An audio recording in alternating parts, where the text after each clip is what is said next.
আলহামদুলিল্লাহ ভিউয়ার্স, তো সামান্য কিছু খাদ্য এই ব্যাগটার মাধ্যমে নিয়ে আসছে। তো নিয়ে আসার পর থেকে কিন্তু আমি ওকে খাদ্যটা দিছি, দেখেন ও কীভাবে খাদ্যগুলো খাইতেছে। তো এটা কিন্তু দেখে আমার কাছে খুবই ভালো লাগতেছে। অবশেষে আমি মুরগিটাকে খাদ্যটা খাওয়াইতে পারছি। তো এই বিষয়টা কতটা যে আনন্দদায়ক এটা আপনাদের বলে বোঝানো যাবে না। তো ক্ষুধার্ত কোনো মানুষ বা কোনো প্রাণীকে খাওয়ানো যে কতটা স্বস্তির বা কতটা অন্তর থেকে আসে এটা আপনাদের বলে বোঝানো যাবে না। তো এখন দেখেন মুরগিটা কি সুন্দর খাইতেছে, আর আমি খাদ্যও দিছি, পানিও দিছি, আবার ভাতও দিছি। যা মানুষের মতো ভাতও খা, ভাত খায় অভ্যাস কর।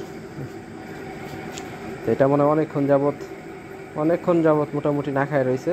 তো আমরা বিকালে খামারটা পরিষ্কার করছি, আপনাদের দেখাইছি। তো বিকাল থেকে কিন্তু মুরগিটা না খায় রয়েছে। তো আলহামদুলিল্লাহ মুরগিটা কিন্তু এখন খাদ্যটা দিতে পারি, আমরা খুবই খুশি। অবশেষে আমরা মুরগিটাকে খাদ্যটা দিতে পারছি। আলহামদুলিল্লাহ আপনাদের দোয়ায়, আল্লাহ তাআলার রহমতে অবশেষে আমরা মুরগিটাকে খাদ্যটা দিতে পারছি। তো আপনারা অবশ্যই দোয়া করবেন।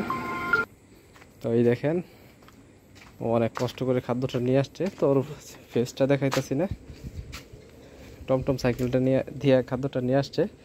তো আলহামদুলিল্লাহ আপনারা ওর জন্য দোয়া করবেন। ওর সিলাই মুরগিটা আজকে খাইতে পারছে।